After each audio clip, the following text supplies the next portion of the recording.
Yes, we have another curly girl interview today.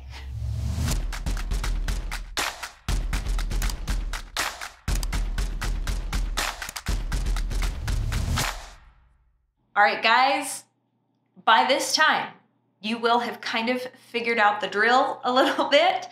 We are deep into this series here on my channel where we get to talk to different curly girls. And I am so excited for today's interview because Chloe has a completely different curl type than I do. And she is an absolute wealth of knowledge on how to care for her curls. This is a good one, good interview. I think you're gonna get a lot out of it. Don't forget to check out the links in the description box down below so that you can go follow Chloe and get more information from her awesome brain. And if you're enjoying this series, please give this video a thumbs up and share it. It really does help me out. Also, make sure you're subscribed because we will be interviewing more curly girls coming up very soon. All right, let's get into the interview. Hey there, Chloe. How are you? Hello. So good. How are you? Good. Thank you so much for coming. I'm really grateful that you're here. Absolutely. I'm super excited to talk all the curls. First off, before we go any further, where can people find you? At FrizzandFrills pretty much everywhere. Yep. So on YouTube, on TikTok, on Instagram, all of the places. You are everywhere. You are all over the internet. Yes, we're everywhere except for on not LinkedIn. Well, I guess you could find me on LinkedIn, but no. No, I'm not. Twitter is what I was just thinking. I was like, Twitter. Great part. Yeah. You know, Twitter. Like when we're talking about our hair, it's hard to capture hair in typing. Yeah. You need a photo. I literally hate Twitter so much. It's just a place people go to complain. It's awful. You know what's sad? I don't even have a Twitter account. I think I have one. I think I have 5 followers. Nice. That's as big as my TikTok. Woo! Just kidding. If you follow me on TikTok, thank you. I know there's more than 5 of you, and I'm sorry. We'll have to collab on some TikToks or something. That would be fun.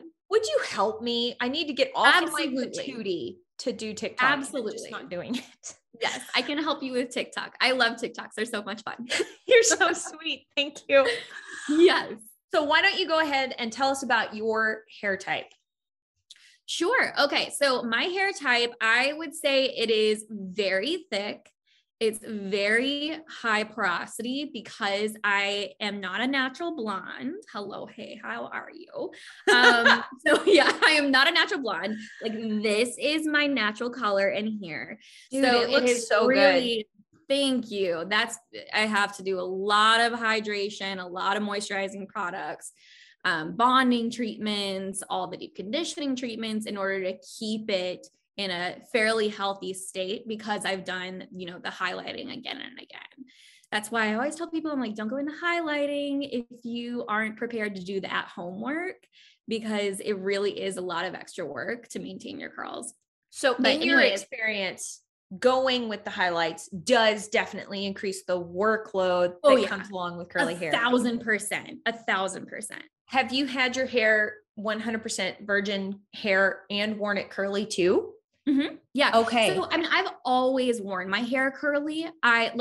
Because of how thick it is and how dense it is. And you have a very tight curl pattern. Yeah. I would say it's like 3A to 3B, somewhere like right in there, depending on where you're looking on my head. And so with all of that together, straightening it was always like a task and a half. Like it would take 3 or 4 hours. Who has time for that? And then the ounce of humidity in the air. Yeah. Like game over. Like all that work for nothing. Yeah. So I always just rocked my natural hair, but did it look great? No. I mean, not so much. I mean, we can say perspective, right? It depends on your perspective. You define great. Yeah, it depends on your perspective. What I look like now compared to what I would say, and like, I can send you a picture that you can pop up if you want of my old hair. Sure. Before. Yeah. And like, I did not have any of like the short layers. I had really like just like one layer. I didn't have any like highlights or lowlights to help kind of bring out that curl pattern. Everything was just a lot more just heavy. And like, you know what I mean by like the Christmas tree type cut, you know? Yeah.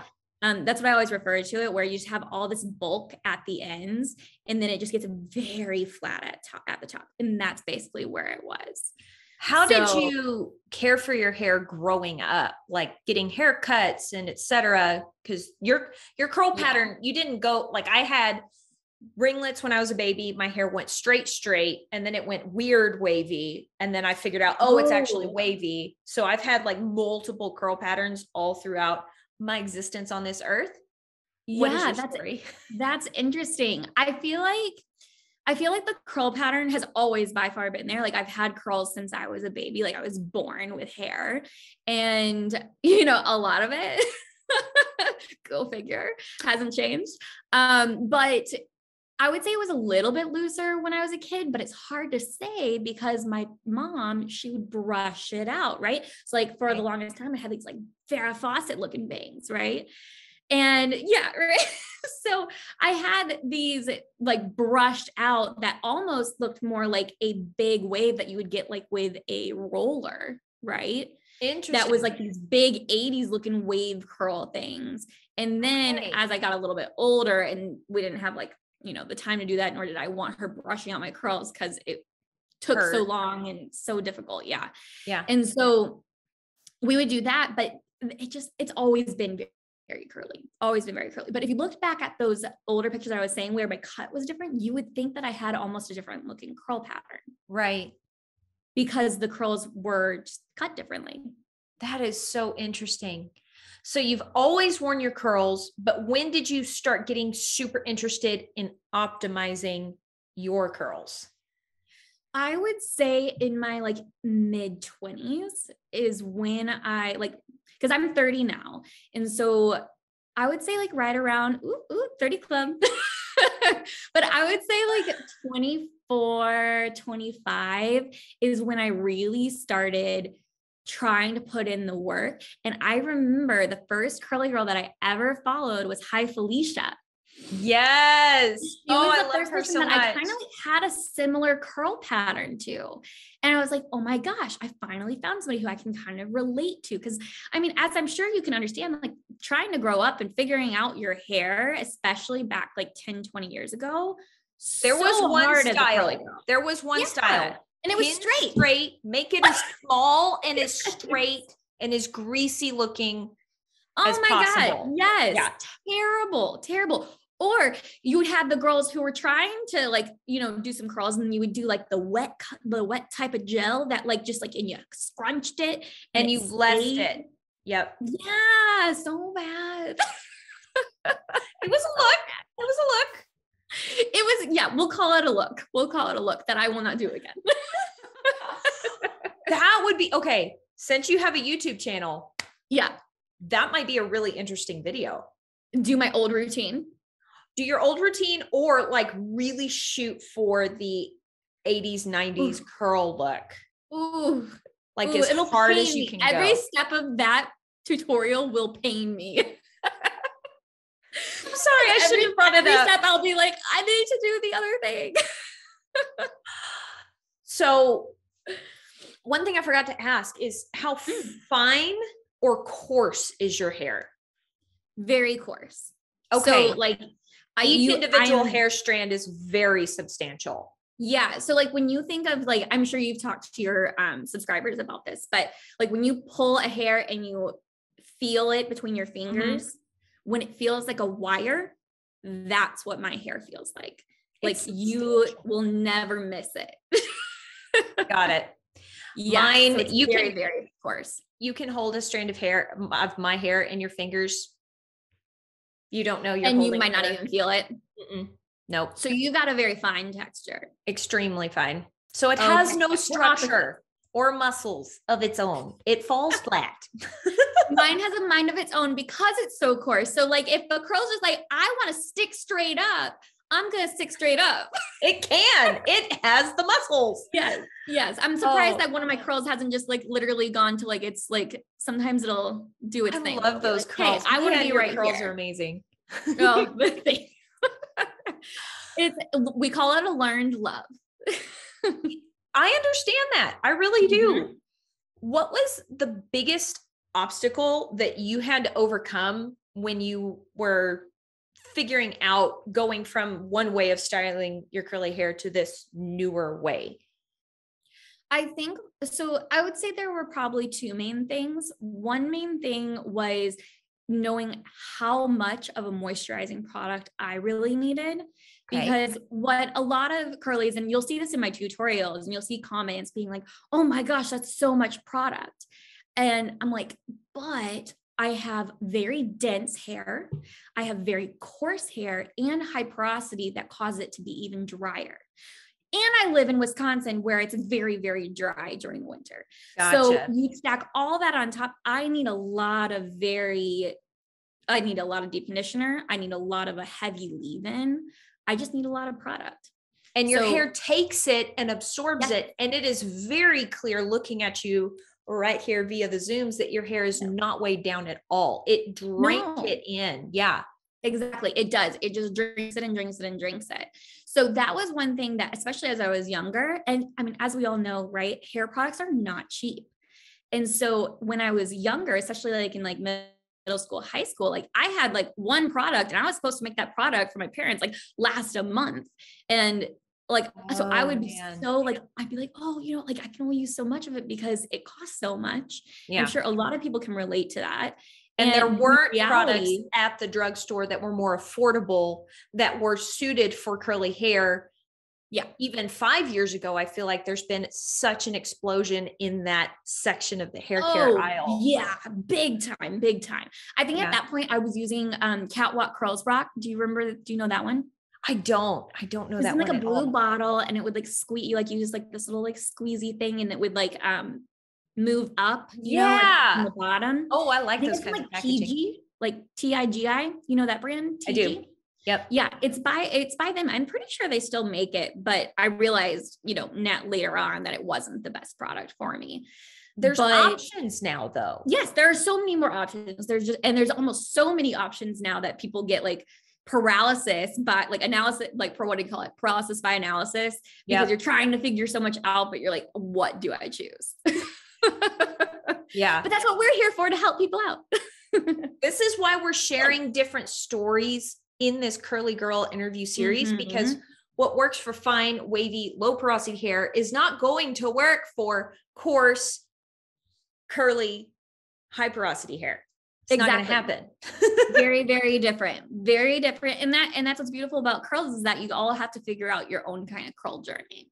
Oh, and what I was going to mention when I said like two different things that were pretty difficult for me to figure out, what the other part was my seborrheic dermatitis. Ooh. So I had, and I've always had, really bad flakes and just like this overproduction of like sebum right on your scalp. I didn't understand. And so what I thought at the time was Head and Shoulders. Wait, that's the way to go. That's the only product that I knew of to treat that. It's Yeah. And little did I know it was doing me way more harm than good. I was having to wash my hair every day. My scalp was always itchy. It was always flaky. Oh yeah. Now I wash my hair once a week. Wow. Oh, that's cool. Yeah. So now I wash once a week and my scalp can be just fine with it, because now I use Curlsmiths. We were just talking about loving Curlsmiths together. Yeah. The wash and scrub works beautifully for that. Covers your seborrheic, whatever. I know it's a really hard thing to say. And I don't even know if I technically say it right, but I say seborrheic dermatitis. Got it. So that takes care of it. Did you, and you're oily, which is what the SD was yes causing. So you find you can go a week without washing your hair and your scalp doesn't get terribly, terribly oily, itchy, or flaky. No, because my hair has never been necessarily oily because of how coarse it is. And I actually add more oil to it regularly. Interesting. throughout the week. Okay. Yeah. But it was more so just the, with seborrheic dermatitis, it's not like a dry flake. It's that overproduction of the It's sebum. gummy almost. Yeah. Yeah. It's just a different kind of flake where it almost, I have a video on this too, that I go like way in depth on the whole thing. If That's anybody wants resource. to go check that out. Cause I go way more in depth in it on that one, but it's like, have you ever seen like a baby with cradle cap? Mm-hmm. Like that. Okay. It's like where it gets like these groupings. Yep. And it's more yellowish than it is more white.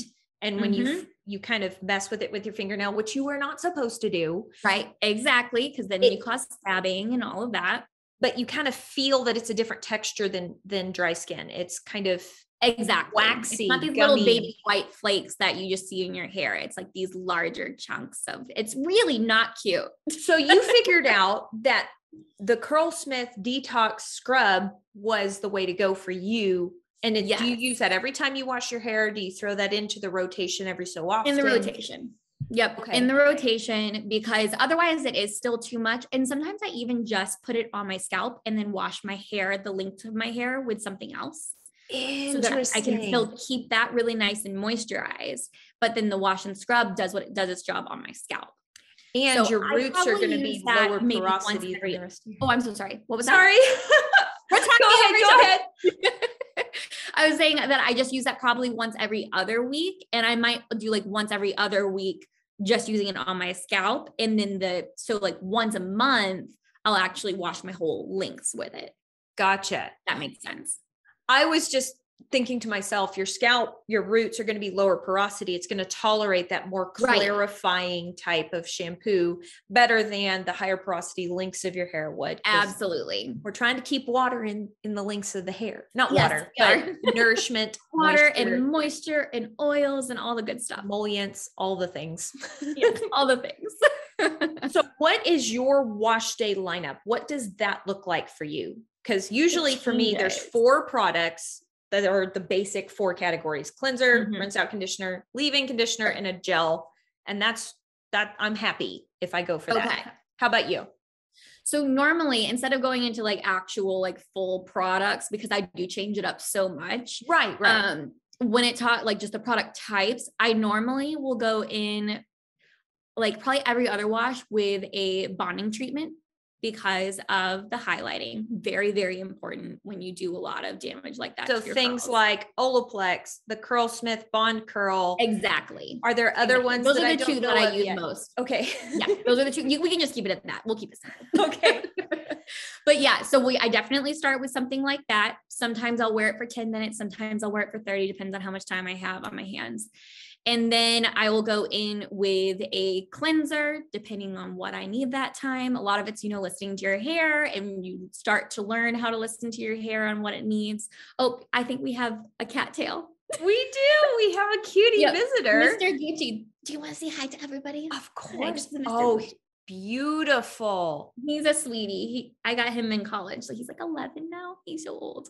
Wow. Yeah. He looks good. Yeah, dude, he's hardy. He's great. He loves love. Okay, dude, you're going to have to hang out though. I know he's going to try to get in my lap, but so cleanser, then we have normally, actually a lot of times I skip conditioner and just go straight for the deep conditioner. Got it. Because I need all that hydration. Got it. So, and then depending on the, whether I do a bonding treatment with protein in it, sometimes I'll then do a deep conditioner without protein, and then there are other ones that are nicely balanced that do have a little bit of protein, a little bit of moisture, and I'll do something like that in the middle if I don't use protein earlier in the wash routine. And that makes sense in my brain, because you're only washing your hair once a week. Yeah. Deep conditioning once a week is not the same as if I were to deep condition every time I wash my hair, because I wash my hair far more frequently. How often do you wash your hair? It really depends on how my scalp is feeling. If I go too long, I get so inflamed and itchy. I deal with folliculitis over the seborrheic dermatitis. Okay. And the only way to fix that, it's basically acne on your head. Yay. Oh, fun stuff. So nice. So nice. So I wash my hair depending 2, 3, maybe 4 times a week if it's a bad week. Okay. So yeah, exactly. And that's where you do have to listen to your hair and to your scalp on what it's really needing. Because if you're washing, even say average 3 times a week, you're not going to deep condition every single time. Absolutely not. Yeah. Your hair is going to be so weighed down, especially with it being fine. Too much moisture. And that is the fun thing about talking to so many different people with so many different hair types. Everybody's hair is different. There's no one right way to care for every head of curly hair. Not at all. Definitely not a right way by any means. That's why I always say, like, try to just like, try something new, try a different, try a different product, it doesn't hurt to try, because you might find something that works a little bit better for you that you just didn't know.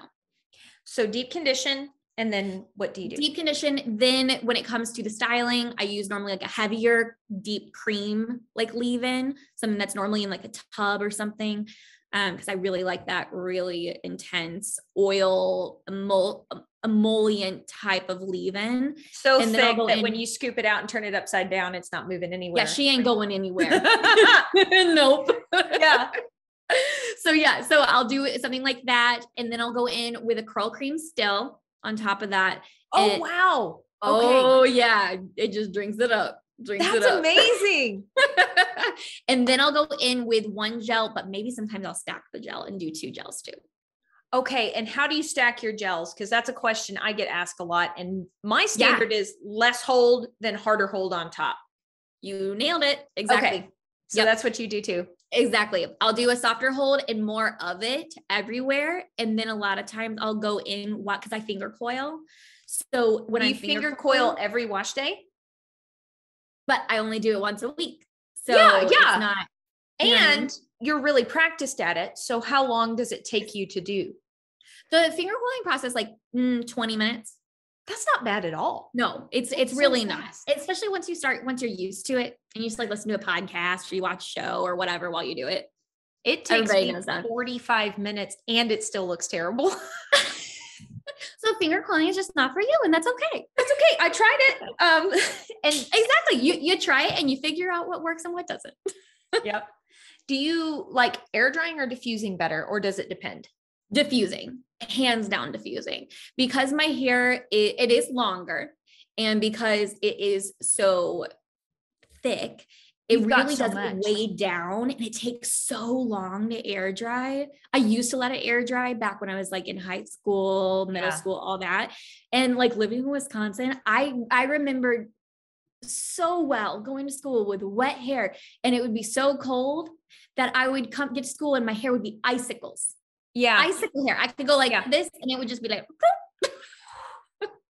that has happened to me one time in my existence. And it was so unpleasant. And that was your reality for not ideal. So I definitely, and I get a lot more volume. I get a little bit more shrinkage with diffusing. And now that they have, like, you can get the Dyson, and now you can get the new one from Shark, which is phenomenal. I personally love the one from Shark.